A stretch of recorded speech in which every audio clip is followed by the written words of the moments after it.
कल मेरी ज़िंदगी का मोस्ट अनएक्सपेक्टेड डे था। ये आप लोगों के लिए एक बहुत बड़ा शॉक है। If you can not celebrate your failure then how come you can. Very very intense which is club update. अपनी लाइफ का एक नया फेज़ शुरू होता है।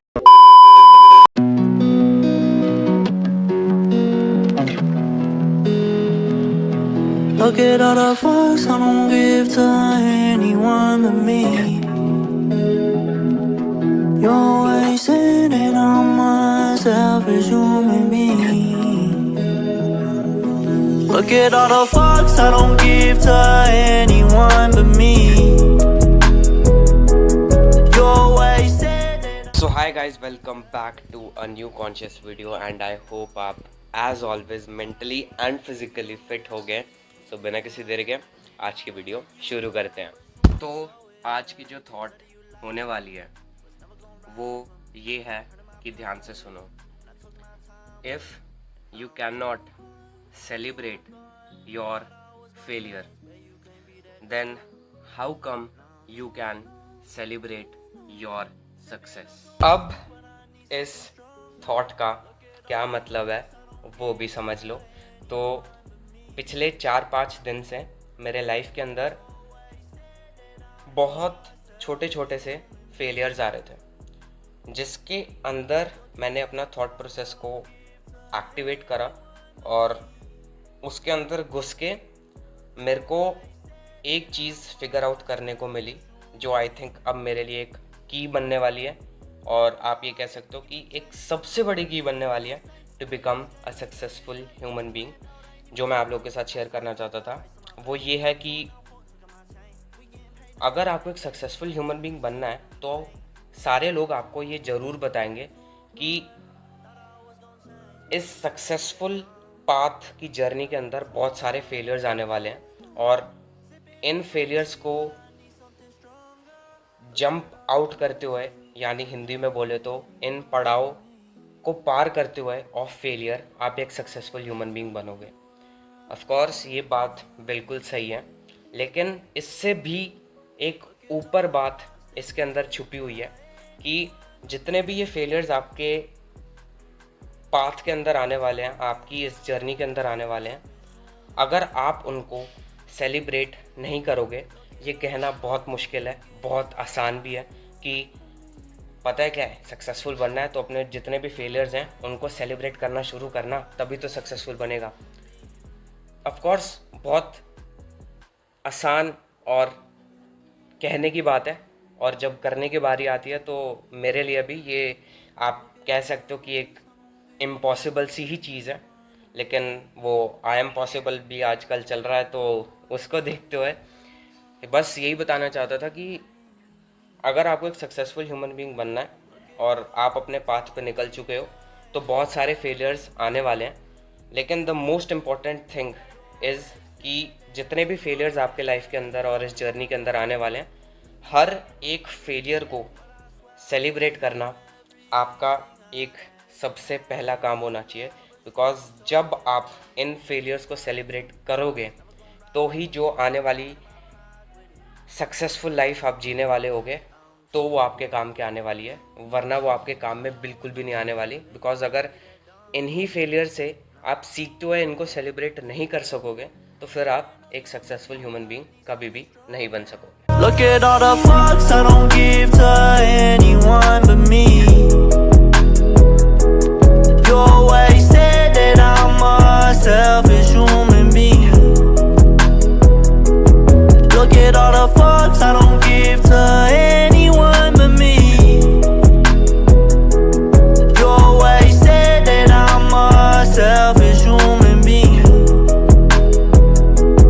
Broke my heart, now you begging for change. Double cross me, then say you insane. Play these games, now you tryna get safe. Got your hand out, I ain't even gon' wave. Ice in my cup, got ice in my veins. I'm showing out, fuck, took my chain. We getting paid, now you feeling that pain. Brand new bitch, she giving me brain. I'm too gone, too gone. Thought I was gon' change, but you can't be that dumb. Now I'm too numb, too numb. Sipping on some whiskey, but I need something stronger. Look at all the fucks that you give to anyone but me.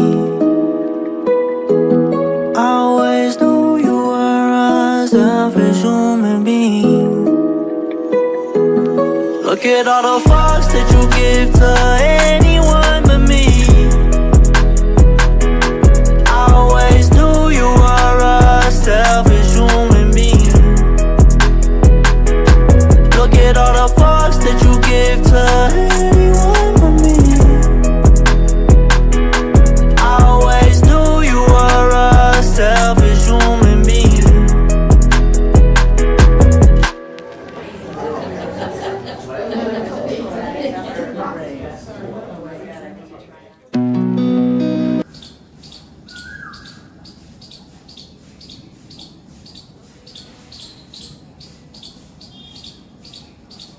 So guys, इससे just पहले आपने एक clip देखी है जो कल के दिन की है, और अभी इस टाइम पे ये वीडियो बनाना बहुत ज़्यादा ज़रूरी है मेरे लिए एज अ मेमोरी, जो आने वाले टाइम में एक मेन हाईलाइट बनेगा।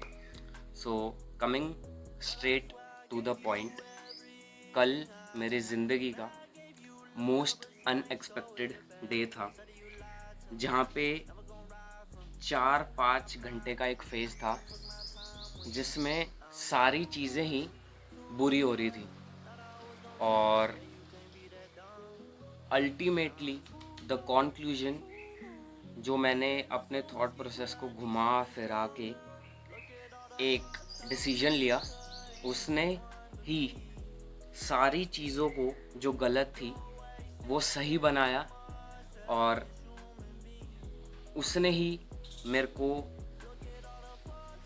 अपने सक्सेसफुल पाथ से साइड हटने नहीं दिया। वो दिन क्या था वो मैं अभी नहीं बताने वाला, बिकॉज़ हिंट ले लो कि ये एक biggest suspense of my life होने वाला है, जो आने वाले टाइम में आप लोगों को in depth in the form of story सुनने को मिलेगी। तो next suspense on my list of this episode, which is gonna be very very intense, which is club update. तो पिछले 5-6 दिन से यही बात खाई जा रही थी दिल और दिमाग में कि कैसे आप लोगों को क्लब अपडेट दूं, and finally to the point ये बता देते हैं और रिवील कर देते हैं कि yes, I have left the club. Of course ये आप लोगों के लिए एक बहुत बड़ा शॉक है, and I can understand it, और मेरे ऊपर क्या बीत रही है वो आप नहीं समझ सकते, लेकिन जो शौक है वो समझ सकते हो। बाकी जो सच्चाई है वो तो दिखानी है on record, as a family आप लोगों को रिप्रेजेंट करनी ही है। तो यस, मैंने अपना क्लब छोड़ दिया है, और अगेन इन डेप्थ नहीं जाएंगे, लेकिन बस थोड़े से फैक्टर्स बता देता हूँ जिससे आप लोगों को समझ आ जाएगा कि क्यों और किस लिए मैंने अपना क्लब छोड़ा। अब बात करें फैक्टर्स की, तो सिर्फ एक ही फैक्टर नहीं था, बहुत सारे फैक्टर्स थे, लेकिन इन शॉर्ट 3 से 4 मेन फैक्टर्स थे जिसके अंदर अपना थॉट प्रोसेस अगेन लगाने के बाद मैंने डिसीजन लिया, जिसमें से सबसे पहले फैक्टर के बारे में बात करें तो क्लब का एनवायरनमेंट। क्लब के एनवायरनमेंट को लेके मैं थोड़ा सा अंदर ही अंदर डिस्टर्ब हो गया था, जिसकी वजह से मेरे को और सोचना पड़ा इसके अंदर कि क्या डिसाइड करूं। इसके साथ ही दूसरा फैक्टर आता है, which is not from the coach's perspective but from my perspective as a player, जो एक कोच के अंडर तो खेल ही रहा है, लेकिन एज फुटबॉल एक टीम स्पोर्ट है, तो टीम के अंदर जो कम्युनिकेशन कह सकते हो आप, स्पिरिट कह सकते हो, हंगर कह सकते हो, उसके अंदर बहुत बहुत ज़्यादा कमी थी। और ये सेकंड फैक्टर ही एक मेन हाईलाइट था। और कोचेस की वजह से ऐसा नहीं था, this was all because of the players of the club, जो हर एक ओरिजिन से आ रहे थे, चाहे वो साउथ हो, नॉर्थ हो, अपना ईस्ट हो, वेस्ट हो, उसकी वजह से। और तीसरा फैक्टर जो उससे भी मोस्ट इम्पॉर्टेंट है, विच वॉज ब्रेक थ्रू की वजह से क्लब और मेरे बीच में एक बहुत बड़ा गैप आ गया, जिसके कारण एक दिमाग के अंदर नेगेटिविटी आ गई कि क्या मेरे को क्लब वापस ज्वाइन करना चाहिए, नहीं करना चाहिए। और ये शायद मेरे एंड से एक गलती रह गई कि मैंने अपने साइड से एक गैप छोड़ दिया, जो सिर्फ मेरी एक गलती थी। इसके साथ ही थर्ड फैक्टर के अंदर ही जो ब्रेक थ्रू ने मेरे को सिखाया इस क्लब के अक्रॉस, कि ब्रेक थ्रू में मेरा एक बुरा वक्त मानता नहीं मैं, लेकिन फिर भी था एक ऐसा फेज़ जिसने बहुत कुछ सिखाया भी। तो उस बुरे फेज़ में मेरे को सिर्फ मेरी फैमिली ने, मेरे वेल विशर्स ने, जो सिर्फ मैं जानता हूँ, सिर्फ उन्होंने ही सपोर्ट करा। उसके अलावा किसी ने भी मेरे को सपोर्ट नहीं करा, इंक्लूडिंग क्लब। मुंह पे बोलूँगा, बिकॉज अगेन सच्चाई ज़्यादा देर नहीं छुपती। और ठीक है, मैं क्लब को गलत नहीं ठहरा रहा, और मेरे एंड से जो गलती थी ऑफ कोर्स वो मैंने एक गैप डाला, लेकिन वो भी मेरे बुरे वक्त की वजह से हुआ। बुरा वक्त होता नहीं, लेकिन फिर भी मतलब समझ सकते हो आप जो मैं कहना चाह रहा हूँ। तो ये मेन फैक्टर्स थे जिसकी वजह से मैंने अपना क्लब छोड़ा। एंड ऑफ कोर्स जब एक कम्युनिकेशन गैप भी रह जाता है आपके एंड से, तो भी बहुत सारी चीज़ें चेंज हो सकती हैं। एंड एक और चीज़ लास्ट में जो एज अ लेसन मैं आप लोगों को देना चाहता हूँ, कि गलती हमेशा दोनों एंड से होती है, एक ही एंड से कभी गलती नहीं होती। ऑफ कोर्स ये नहीं कि बिल्कुल ही वो हो गया कि दूसरे एंड से ही गलती नहीं हो सकती, दोनों साइड से ही गलती होती है।